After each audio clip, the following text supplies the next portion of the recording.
प्यारे बच्चों नमस्कार। वर्तिका स्टडी सेंटर में आपका स्वागत है। मैं हूं राकेश कुमार। आज के सेशन में कक्षा 10 विषय गणित का यूपी बोर्ड द्वारा 2023-24 के लिए जारी मॉडल पेपर को हम लोग हल करने वाले हैं। तो ये मॉडल पेपर 3 घंटा 15 मिनट में आपको हल करना है, जिसमें 15 मिनट आपको पेपर पढ़ने के लिए निर्धारित किए गए हैं। सामान्य निर्देश कौन कौन से हैं? सभी प्रश्नों को आपको हल करना अनिवार्य है। प्रश्न पत्र को 2 खंडों में विभाजित किया गया है। पहला खंड जो है उसमें 20 ऑब्जेक्टिव क्वेश्चन है, जिनका आंसर आपको OMR सीट पर देना है। और OMR सीट को भरते समय यानी उस पर उत्तर को अंकित करते समय कटिंग और इरेजर या व्हाइटनर का आपको प्रयोग बिल्कुल नहीं करना है। दूसरा जो पार्ट है उसमें ये 5 प्रश्न हैं और जिनके कुल अंक हैं 50, और इनका आंसर आपको कॉपी पर लिख करके देना है। कौन सा प्रश्न कितने नंबर का है वो प्रश्न के सामने लिखा हुआ है। तो आगे चलिए शुरुआत करते हैं खंड आ में। खंड आ का जो पहला क्वेश्चन है, 2 संख्याओं का एलसीएम जो है 60 है और HCF है 3, एक संख्या उसमें से है 12, तो दूसरी संख्या का मान बताइए। तो देखिए यहाँ पर एक फार्मूला होता है लघुत्तम समापवर्तक यानी LCM गुणे HCF बराबर पहली संख्या और गुणे दूसरी संख्या। तो यहाँ पर ये लिख देंगे 60 और लिखेंगे 3, पहली संख्या लिखेंगे 12 और दूसरी संख्या को लिखेंगे x। काट देंगे 12 से, 12 पंचे 60 हो जाएगा, 5 और 3 का गुणा करेंगे तो 15 हो जाएगा, और इस तरह से यहाँ पर ये ऑप्शन सही हो जाएगा सेकंड। क्वेश्चन नंबर 2 है, एक शून्येतर संख्या और एक अपरिमेय संख्या का गुणनफल होता है। तो देखिए इसका जो शून्येतर कोई संख्या है और अपरिमेय संख्या का गुणनफल सदैव अपरिमेय संख्या होती है, और यहाँ पर ऑप्शन सही हो जाएगा फर्स्ट यानी कि पहला। क्वेश्चन नंबर 3 है, रेखा युग्म x + 2y - 5 बराबर 0 और 4x + 8y - 20 बराबर 0 के हल होंगे। तो देखिए ये दोनों जो समीकरण हैं वो एक ही हैं। कैसे? यहाँ पर यदि पहली वाले समीकरण को हम 4 से गुणा कर लें तो हो जाएगा 4x और प्लस हो जाएगा 8y और माइनस हो जाएगा 20 बराबर 0। तो ये रेखा युग्म हैं जो दोनों एक ही समीकरण को प्रदर्शित करते हैं, और कोई भी एक समीकरण आपको लिखी यहाँ पर इस तरह की मिल जाए तो उसके अपरिमित हल हो सकते हैं, मतलब x और y के अपरिमित हल होंगे, यानी अपरिमित मान आप डालेंगे तो ये समीकरण भी संतुलित हो जाएगी। तो इस तरह से यहाँ पर इसमें जो ऑप्शन सही हो जाएगा सेकंड नंबर, अपरिमित रूप से अनेक हल हैं। क्वेश्चन नंबर 4 है, वह बड़ी से बड़ी संख्या जिसे 70 और 125 को विभाजित करने पर शेषफल 5 और 8 प्राप्त होता है।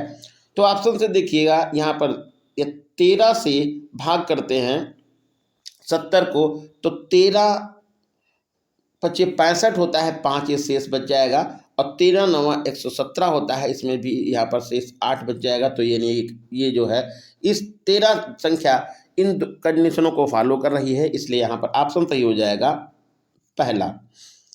क्वेश्चन नंबर 5 है, 3 के प्रथम 5 गुणजों का योग बताइए। तो आप 3 के टेबल लिख जाइएगा, 3 और 6 9 12 और 15, इन सबको दीजिए जोड़। इन सब का जो जोड़ आएगा वो जोड़ हो जाएगा 45, और यहाँ पर ऑप्शन सही हो जाएगा ये पहला। क्वेश्चन नंबर 6 है, द्विघात समीकरण 2x² - 4x + 3 के बारे में निम्नलिखित कथन में विचार कीजिए। तो यहाँ पर दिए गए समीकरण के विविक्तकर 0 से कम है, तो पहले विविक्तकर निकालेंगे अभिव्यक्तिकर में ए का मान आएगा 2, अब बी का मान आएगा -4 और सी का मान आएगा 3। ए बी सी यहाँ पर लिख देंगे, फिर यहाँ पर फार्मूला लगा देंगे डी बराबर बी स्क्वायर -4AC। ये डी बराबर हो जाएगा बी स्क्वायर -4AC। इसमें मान डाल देंगे और मान डालने पर जो हल करेंगे तो ये आपका आंसर -8 मिल जाएगा। कितना मिल जाएगा? -8। अब यहाँ पर ऑप्शन देखेंगे, दिए गए समीकरण के मूल के समीकरण की विविक्तिकर 0 से कम है, तो ये वाला पहला भी ऑप्शन यहाँ पर सही है। और यहाँ पर लिखे समीकरण के कोई भी मूल वास्तविक नहीं है, तो ये दोनों ऑप्शन सही हैं। तो आगे चलिए देखते हैं। तो यहाँ पर पहला ऑप्शन सही हो जाएगा, ए और बी। क्वेश्चन नंबर 7 है, AOBC एक आयत है जिसके 3 शीर्ष दिए हुए हैं, 0,3 और 0,3 नहीं दिखे, यहाँ पर एक गड़बड़ लिखा हुआ है, इसको अब 0 समझेंगे। और 0,5, 5,0 तो विकर्ण का मान बताइए। तो आपको यहाँ पर विकर्ण निकाल लेना है। तो एक ए बिंदु हो जाएगा और एक बी हो जाएगा विकर्ण में, और दो बिंदुओं के बीच की दूरी का फार्मूला लगा देंगे। वो होता है फार्मूला डी बराबर √x1 - x2 का होला स्क्वायर और प्लस y1 - y2 का होला स्क्वायर। इसमें आप मान डालेंगे और इसको हल करेंगे और ये ऑप्शन मिल जाएगा √34। और इस तरह से यहाँ पर ऑप्शन सही हो जाएगा तीसरा। क्वेश्चन नंबर 8 दिया हुआ है, यदि समीकरण x² + kx - 5/4 बराबर 0 का एक मूल 1/2 है, तो k का मान बताइए। तो इस समीकरण में देखिए x की जगह पर 1/2 लिखेंगे तो हो जाएगा 1/2 का whole of square plus k bracket में 1/2 -5/4 बराबर 0। इसको आप हल कर लेंगे और हल करने के बाद ये जो मान निकल जाएगा वो आएगा 2, और इस तरह से यहाँ पर ऑप्शन सही हो जाएगा ये पहला। अगला क्वेश्चन नंबर 9 है, दो त्रिभुज समरूप होते हैं तो यदि उनके संगत कोण बराबर हैं, और दूसरा है यदि इनकी संगत भुजाएं एक ही अनुपात में समानुपाती होती हैं, तो ये ऑप्शन देखिए दोनों सही हैं। इस तरह से यहाँ पर ऑप्शन नंबर हो जाएगा तीसरा सही। क्वेश्चन नंबर 10 दिया हुआ है, त्रिभुज ABC में कोण C समकोण है और AC का मान 3 सेंटीमीटर है और BC का मान 4 सेंटीमीटर है, तो बिंदु C से होकर जाने वाली मध्यिका का मान कितना होगा। तो देखिए यहाँ पर जैसे हम त्रिभुज बनाएंगे, ये समकोण त्रिभुज बना लिया है। यहाँ पर ऊपर लिख देंगे A, इधर लिखेंगे B और ये C दिखाएंगे 90 अंश का कोण। इसका मान AC का मान है 3, BC का हो जाएगा 4, तो ये आ जाएगा 5 AB का मान। अब मध्यिका निकालनी है, तो मध्यिका जगह C से जाएगी तो इसको क्या करेगी, अर्धक करेगी। तो ये यहाँ पर कोई D बिंदु मान लें, तो ये DA या AD का जो मान या DB का मान 2.5 यानी कि 2.5 निकल जाएगा। और ये तीनों दूरियां आपस में क्या हो जाएंगी, बराबर हो जाएंगी, और इस तरह से यहाँ पर मध्यिका की जो माप हो जाएगी वो 2.5 सेंटीमीटर होगी, और ऑप्शन सही होगा पहला। क्वेश्चन नंबर 11 है, यदि sine theta minus cos theta ये बराबर 0 है, तो साइन की पावर 4 थीटा प्लस कॉस की पावर 4 थीटा का मान बताइए। तो साइन थीटा यहाँ पर लिख देंगे साइन थीटा, और ये हो जाएगा बराबर कॉस थीटा। साइन थीटा बराबर कॉस थीटा हो गया। अब देखिए साइन और कॉस की टेबल में ये थीटा का मान आप 45 लिख देते हैं, तो साइन 45 और कास 45 दोनों का मान क्या होता है, बराबर होता है। तो यानी कि यहाँ पर थीटा का मान आपको 45, यहाँ भी 45 लिख देना है।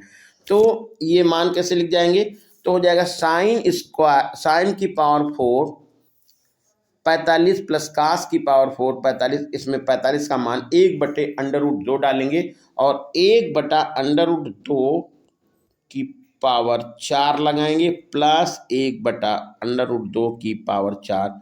इसको आप जोड़ लेंगे और जोड़ने के बाद जो मान आएगा वो मान हो जाएगा आपका 1/2 और ऑप्शन सही हो जाएगा ये थर्ड। क्वेश्चन नंबर 12 दिया हुआ है साइन 2a बराबर 2 साइन a, तब सत्य हो है कि a का मान कितना होगा, यानी कि साइन 2a बराबर 2 साइन a तब सत्य होगा जब a का मान होगा। तो यहाँ पर देखिएगा साइन 2a को लिख देंगे 2 साइन a कॉस a और बराबर लिखेंगे 2 साइन a। तो साइन a से साइन a कट गया और 2 से 2 कट गया, तो आपका बचेगा कॉस a बराबर 1, कॉस a बराबर 1 और कास a बराबर 1, तो इसको हम कास a बराबर कास 0 लिख सकते हैं। तो a बराबर कितना हो जाएगा 0 और ऑप्शन यहाँ पर सही हो जाएगा ये पहला। क्वेश्चन नंबर 13 दिया हुआ है 4 tan थीटा बराबर 3, तो 4 sine theta minus cos theta बटे 4 sine theta plus cos theta का मान कितना होगा। तो इसमें देखिए ऊपर यदि हम कॉस कॉमन ले लेते हैं तो कॉस कॉमन लेने पर हो जाएगा 4 और साइन थीटा बटे कॉस थीटा हो जाएगा, तो ये हमारे पास tan हो जाएगा और माइनस का 1 हो जाएगा। नीचे भी एक कॉस थीटा कॉमन ले लीजिएगा तो हो जाएगा 4 साइन थीटा बटे कॉस थीटा प्लस का 1 हो जाएगा। तो ऊपर आपके पास मिल जाएगा 4 tan थीटा माइनस 1 और बटे में हो जाएगा 4 tan थीटा प्लस 1 और tan थीटा का मान यहाँ पर लिख देंगे आप 3/4 और मान डाल करके आप इसको हल कर लेंगे और आंसर मिल जाएगा आपका 1/2 और ऑप्शन सही हो जाएगा ये थर्ड। क्वेश्चन नंबर 14 है सेक a प्लस tan a, एक ब्रैकेट में दूसरे ब्रैकेट में है 1 माइनस साइन a का मान कितना होगा। तो सेक a को 1 कॉस लिख देंगे प्लस tan a को साइन कॉस लिखेंगे और आगे इसको जोड़ लेंगे और ये हल करेंगे तो आपका जो मान निकल जाएगा वो आएगा कॉस a के बराबर और ऑप्शन सही होगा ये चौथा। क्वेश्चन नंबर 15 दिया हुआ है यदि त्रिज्या 7 सेंटीमीटर वाले वृत्त के एक त्रिज्य खंड का कोण 60 अंश है तो त्रिज्य खंड का क्षेत्रफल कितना हो जाएगा। तो जैसा कि यहाँ पर ये फार्मूला लिखा हुआ है तो पाई r स्क्वायर थीटा बटे 360 ये फार्मूला होता है। तो ऑप्शन यहाँ पर सही हो जाएगा पहला पाई r स्क्वायर थीटा बटे 360। यहाँ पर 60 सेंटीमीटर का कोई मान इसमें डाला नहीं गया है। क्वेश्चन 16 है एक सुराही निम्नलिखित का संयोजन होता है। देखिए सुराही ऊपर बेलनाकार होती है और नीचे होती है गोलाकार, तो यहाँ पर ऑप्शन सही हो जाएगा ये पहला। क्वेश्चन नंबर 17 है 1 से 10 तक की धनात्मक विषम संख्याओं का माध्य मतलब समांतर माध्य कितना हो जाएगा। तो 1 से 10 तक की धनात्मक विषम संख्याओं को लिखेंगे तो आपका हो जाएगा 1 3 5 7 9, ये आपको संख्याएं मिल जाएंगी 5, इनका जोड़ करेंगे तो जोड़ आ जाएगा आपका 25, इसको 5 से आप भाग करेंगे तो आंसर मिल जाएगा 5 और यहाँ पर ऑप्शन सही हो जाएगा चौथा।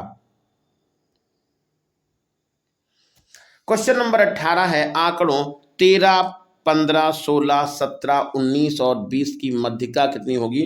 तो मध्यिका निकालते समय पहले सबसे ध्यान रखना है कि आंकड़े या तो आरोही क्रम में हो या तो फिर अवरोही क्रम में हो।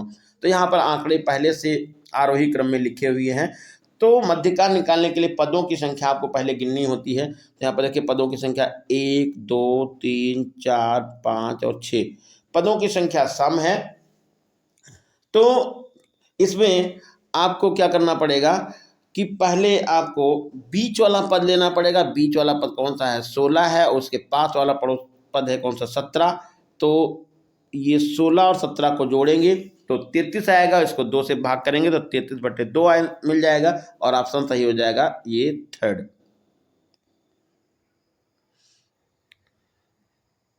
क्वेश्चन नंबर 19 है, यदि कुछ प्रेक्षणों का माध्य 27 और बहुलक 45 है तो मध्यिका बताइए। इसका फार्मूला होता है z बराबर 3m माइनस 2x, यानी कि बहुलक बराबर 3 गुणे मध्यिका माइनस 2 गुणे समांतर माध्य। इस फार्मूले में आप मान डालेंगे। यहाँ पर माध्य दिया हुआ है 27, तो x की जगह पर आप 27 लिख देंगे।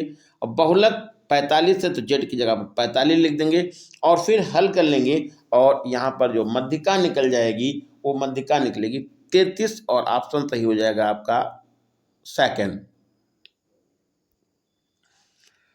क्वेश्चन नंबर लास्ट है जो इस पार्ट का आखिरी क्वेश्चन है, 20 नंबर। जब एक पासे को फेंका जाता है तो 3 से छोटी एक विषम संख्या आने की प्रायिकता क्या होगी? तो 3 से छोटी जो विषम संख्या होगी वो 1 आएगी। तो प्रायिकता आपको निकालने के लिए अनुकूल हो गया आपका 1। और कुल कितनी संख्याएं होती है? 6 होती है, तो 1/6 और ऑप्शन सही हो जाएगा ये पहला 1/6। तो ये था पार्ट फर्स्ट। अब सेकंड पार्ट की तरफ चलते हैं। तो सेकंड पार्ट में देखिए ये आपसे बताया गया है कि पहले प्रश्न में पहला खंड जो है स्पष्ट कीजिए कि 3 गुणे 5 गुणे 7 प्लस 7 का एक भाज्य संख्या है, क्यों? तो जैसा कि यहाँ पर आप देखते हैं कि 7 यदि हम इस समय इसमें कॉमन ले लें तो 7 यदि कॉमन ले लेंगे तो आपका ये बन जाएगा 3 गुणे 5 प्लस 1। अब ये 7 कॉमन हो गया यानी गुणनखंड हो गया, तो पहले से संख्या क्या हो जाएगी? 7 भाज्य संख्या, फिर 7 से कट जाएगी। इसका मतलब ये कौन सी संख्या है? भाज्य है। अगला क्वेश्चन लिखा हुआ है, यदि कॉट थीटा बराबर 7/8 है तो 1 प्लस साइन थीटा और 1 माइनस साइन थीटा बटे 1 plus cos theta minus 1 minus cos theta का मान बताइए। तो ये तो ऊपर आप देखेंगे तो ऊपर देखिए यहाँ पर लिख रखा है 1 प्लस साइन थीटा और 1 माइनस साइन थीटा, ये हो जाएगा 1 square minus sine square theta, मतलब ये यहाँ पर हो जाएगा कॉस स्क्वायर थीटा। और बटे में देखिएगा तो 1 माइनस कॉस स्क्वायर थीटा हो जाएगा, तो हो जाएगा साइन स्क्वायर थीटा।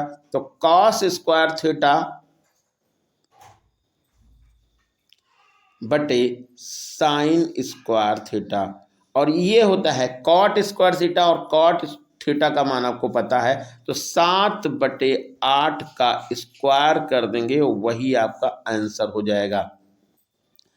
क्वेश्चन इसमें तीसरा पार्ट दिया हुआ है, दो घन जिनमें प्रत्येक का आयतन 64 घन सेंटीमीटर है के फलकों को मिलाकर एक ठोस बनाया गया है, तो इस तरह से प्राप्त ठोस का पृष्ठीय क्षेत्रफल कितना होगा वो निकालना है।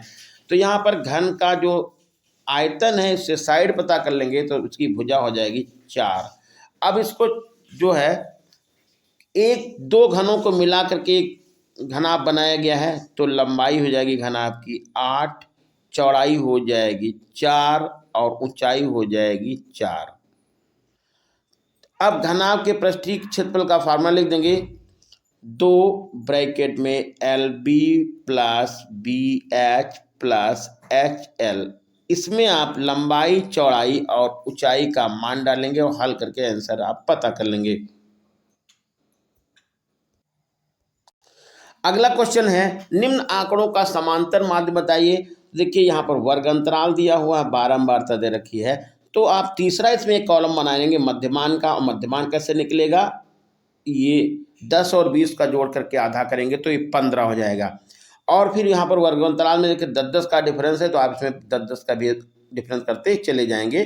तो इस तरह से जो तीसरा वाला कॉलम बनेगा वो आ जाएगा आपका 15 और फिर आ जाएगा 25 और 25 के बाद 35, 45, 55 इस तरह से लिखते चले जाएंगे। और फिर उस जो मध्यमान जिसको हम x नाम दिए हैं, ये x और ये बारंबारता f है, f और x का गुणा कर लेंगे, fx बन जाएगा। इन सबको आपस में जोड़ लेंगे, जोड़ने के बाद ये जाएगा सिग्मा fx और अपान सिग्मा f, और ये हो जाएगा आपका समांतर माध्य। सिग्मा f मतलब इसका बारंबारता का जोड़ होगा। तो इस तरह से यहाँ पर समांतर माध्य आप निकाल लेंगे। अगला जो क्वेश्चन है, बिंदु -4,6 बिंदुओं ए -6,10 और बी 3-3, को जोड़ने वाले रेखाखंड को किस अनुपात में विभाजित करेगा। तो आपको यहाँ पर एक बिंदु ए ले लेना है। ये बिंदु हो जाएगा -4,6 और एक यहाँ पर बिंदु ए होगा, यहाँ पर बिंदु बी हो जाएगा। इसके भी निर्देशांक दिए हुए हैं। तो यहाँ अंतर विभाजन के निर्देशांक का फार्मूला लगा देंगे, x बराबर m1x2 प्लस m2x1 बटे m1 प्लस m2। इसमें आपको m1 और m2 का मान निकालना है। सब मान आपको कहीं ना कहीं यहाँ से दिए हुए हैं। क्वेश्चन अगला है, चाखंड x और y में ऐसा कौन सा संबंध है जो बिंदुओं x y बिंदुओं 3,6 और -3,4 से समदूरस्थ है। तो आप ऐसा करिएगा, यहाँ पर ये x, y कोई बिंदु ले लीजिएगा और ये -3,4 एक बिंदु दिखाइएगा और यहाँ पर हो जाएगा 3,6 दूसरा बिंदु हो जाएगा। अब इन दोनों के बीच की दूरी का फार्मूला लगा दीजिएगा और इन दोनों के बीच की दूरी का फार्मूला लगाइएगा, और जब ये दो बिंदुओं के बीच की दूरी का फार्मूला लगाएंगे और उनको आपस में बराबर कर देंगे और यहाँ पर रिलेशन आपको मालूम हो जाएगा। क्वेश्चन नंबर 2 है, इसमें से आपको 5 खंड करने हैं। पहला पार्ट इसमें दिया हुआ है, द्विघात बहुपद 6x² - 3 - 7 के शून्य ज्ञात कीजिए और शून्याङ्कों तथा गुणांकों के बीच में सत्यता की जांच कीजिए। तो आपको इनके शून्य निकाल लेने, x का मान आपको इसको हल करना है और हल करने के बाद आपको x के मान पता कर लेंगे और फिर उन्हीं x के मान को आप इस समीकरण में डालेंगे और उसको मतलब इसकी जांच करके दिखाएंगे। अगला जो क्वेश्चन दिया हुआ है, खाखंड दो संख्याओं के वर्गों का अंतर 180 अंश है, छोटी संख्या का वर्ग बड़ी संख्या का 8 गुना है, तो संख्याएं कौन सी हैं वो निकालनी है। तो यहाँ पर देखिए, दो संख्याएं, मैंने बड़ी संख्या को x मान लीजिएगा और छोटी संख्या को y मान लीजिएगा। दो संख्याओं के वर्गों का अंतर कितना है, 180 है, तो बड़ी संख्या x मानी तो x² - y² हो जाएगा 180। छोटी संख्या का वर्ग करिए तो छोटी संख्या का वर्ग हमने कर दिया x² और बड़ी संख्या का 8 गुना है, तो बड़ी संख्या है कौन सी, x है, इसका 8 गुना कर दीजिए, ये हो जाएगा 8x। अब यहाँ पर y² की जगह पर 8x मान डाल देंगे और इसका गुणनखंड करेंगे, x का मान पता करेंगे। जब x का मान पता हो जाए तो y का मान भी पता कर लेंगे। ये गाखंड है, सिद्ध कीजिए किसी वृत्त के व्यास के सिरों पर खींची गई स्पर्श रेखाएं आपस में समांतर होती हैं। तो जैसे यहाँ पर हम वृत्त बना लेते हैं, वृत्त में ये व्यास बना लिया, ऐसे एक लाइन खींच दी, ये स्पर्श रेखा ऐसे खींच दी। अब ये स्पर्श रेखाएं कह रहे हैं कि समांतर हैं, तो समांतर के लिए क्या करेंगे, ये स्पर्श रेखा होगी, ये स्पर्श रेखा होगी। तो स्पर्श रेखा को केंद्र से मिलाने वाली रेखा यानी जो त्रिज्या होती है वो लंब होती है, तो ये भी 90 अंश हो गया, इधर भी 90 अंश हो गया, ये वाला भी 90 अंश कोण हो गया, ये वाला भी 90 अंश कोण होगा। अब इनको हम एकांतर दिखा देंगे और तुरंत यहाँ पर ये सिद्ध कर लेंगे कि ये समांतर हैं। क्वेश्चन नंबर इसमें घाखंड है, सिद्ध कीजिए कि बाह्य बिंदु से किसी वृत्त पर खींची गई स्पर्श रेखाओं के बीच का कोण स्पर्श बिंदुओं को मिलाने वाले रेखाखंड द्वारा आंतरिक कोण का संपूरक होता है। तो आपको इस तरह से ये इसको आप सिद्ध कर लेंगे कि यहाँ पर कोई बाह्य बिंदु, स्पर्श रेखा ऐसे खींच लेंगे ये वाली। अब इसका यहाँ पर डबल तुमको सिद्ध कर देना है, तो ये ऐसे लाइन आप मिला लीजिएगा ऐसे ऐसे इसको हल करके और ये प्रमेय से सिद्ध कर लेंगे। ये क्वेश्चन जो है अंगाखंड प्रायिकता का सवाल है। तो इसमें देखिए 3 लाल गेंदें हैं और 5 काली गेंदें इन पे थैली में रखी हुई हैं और एक गेंद निकाली गई है, उसकी प्रायिकता क्या होगी लाल निकलने के लिए। तो देखिए 3 है लाल, तो तुम्हारी अनुकूल परिस्थितियाँ होंगी 3, और टोटल इसमें कितनी आ रही हैं 8 हो गई, तो 3/8 हो जाएगी इसकी प्रायिकता। अब लाल नहीं होने की प्रायिकता है, तो आप 1 माइनस 3/8 कर देंगे और ये आपका आंसर मिल जाएगा। क्वेश्चन अगला जो है, नीचे दिए गए बंटक का माध्यक दिया हुआ है और बारंबारताओं का योग 60 दिया हुआ है, x और y का मान बताना है। तो इसमें सबसे पहले तीसरा कॉलम एक बना लेंगे मध्यमान का। मध्यमान कैसे निकलता है आपको भी बता चुके हैं, 0 और 10 को जोड़ेंगे, इसका आधा करेंगे तो ये हो जाएगा 5 और 5 फिर 10 आप जोड़ते चले जाएंगे तो 15, 25 इस तरह से मान अब मध्य का यहाँ पर तीसरा कॉलम x मालूम हो जाएगा। x और f का गुणा करेंगे तो कॉलम आपका बन जाएगा fx। fx को जोड़ेंगे तो इसमें x और y के रूप में माना जाएगा, तो fx को जोड़ने के बाद पता कर लेंगे और फिर फार्मूला लगा देंगे, समांतर माध्य बराबर सिग्मा fx बटे सिग्मा f। इसमें मान डालेंगे, समांतर माध्य का मान आपको पता है तो यहाँ पर इसको आगे हल कर लेंगे और जहाँ पर यहाँ ये सिग्मा एफ का मान लिखा होगा, सिग्मा एफ का जो मान होगा वो 60 लिख दिया जाएगा और आप हल करके आंसर पता कर लेंगे।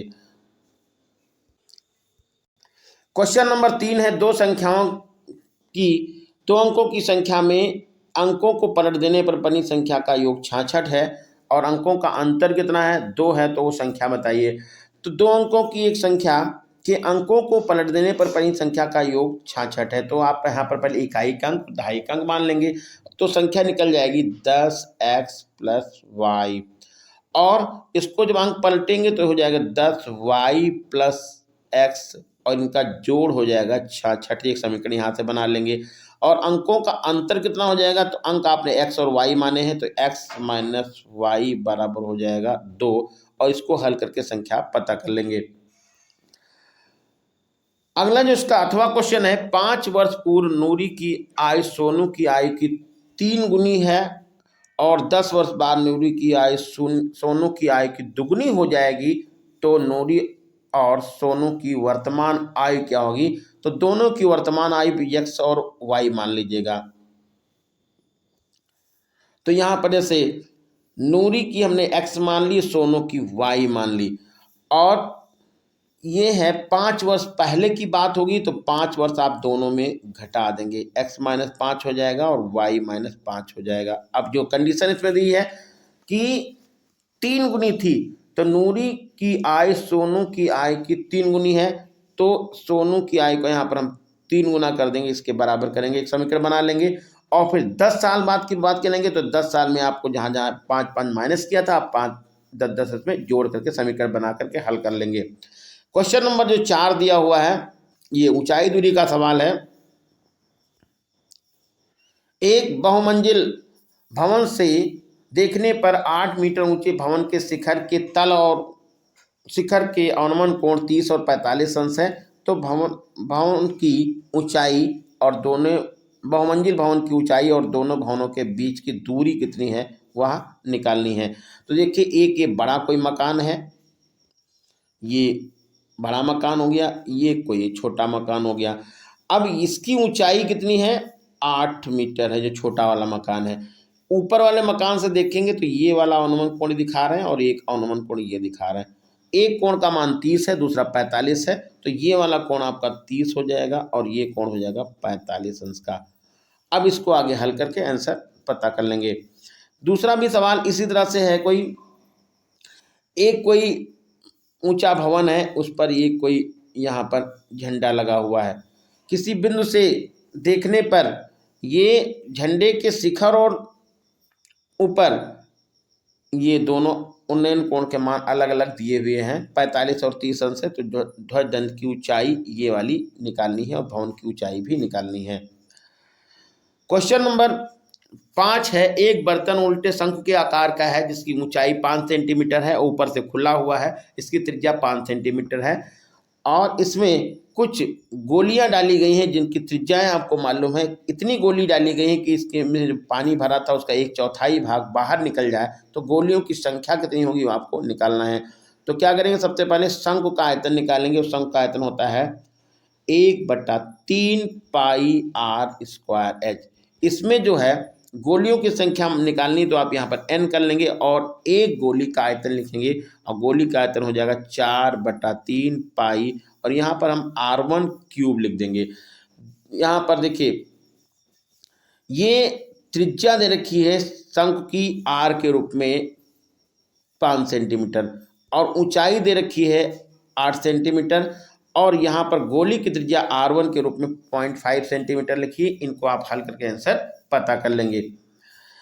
अगला जो लास्ट क्वेश्चन है, ये एक गोलाकार बर्तन की बेलन के आकार की गर्दन है, मतलब ये सुराही हो गया और इसकी लंबाई आपको 8 सेंटीमीटर, व्यास 2 सेंटीमीटर दिया हुआ है और गोलाकार भाग का व्यास दिया हुआ है और इसमें आने वाले पानी की माप एक लड़के ने 345 दिखाई है। तो आपको बताना है कि ये सवाल जो लड़के ने आंसर दिखाया है वो सही है कि गलत है। तो क्या करेंगे, पहले आप यहाँ पर बेलनाकार भाग का आयतन निकालेंगे। फार्मूला क्या बनेगा, πr² और प्लस यहाँ पर गोले का आयतन हो जाएगा 4/3 पाई r1 लिख लीजिएगा, r1 क्यूब। इन दोनों को जोड़ेंगे। r यहाँ पर जो आएगा, r है व्यास 1 सेंटीमीटर है तो आप इसका त्रिज्या हो जाएगी, व्यास है 2 सेंटीमीटर, त्रिज्या हो जाएगी 1 सेंटीमीटर। ऊंचाई यहाँ पर है 8 सेंटीमीटर तो r का मान होगा 1 और h का मान हो जाएगा 8। और इसमें जो आयतन गोलाकार भाग है उसकी जो त्रिज्या हो जाएगी 8/5/2, ये r1 हो जाएगा। इसी में आप मान डालेंगे और आंसर पता करेंगे। यदि मान 345 निकल जा रहा है तो लड़के ने आंसर निकाला वो सही है, यदि नहीं निकल रहा है, इतना अलग आ रहा है तो आंसर वो गलत है। और पाई की जगह पे आपको 3.14 का मान डालना था। तो ये था मॉडल पेपर जो यूपी बोर्ड द्वारा जारी किया गया है। कैसा लगा कमेंट करके आप लोग बताइएगा। चैनल को शेयर कीजिएगा, सब्सक्राइब कीजिएगा। धन्यवाद।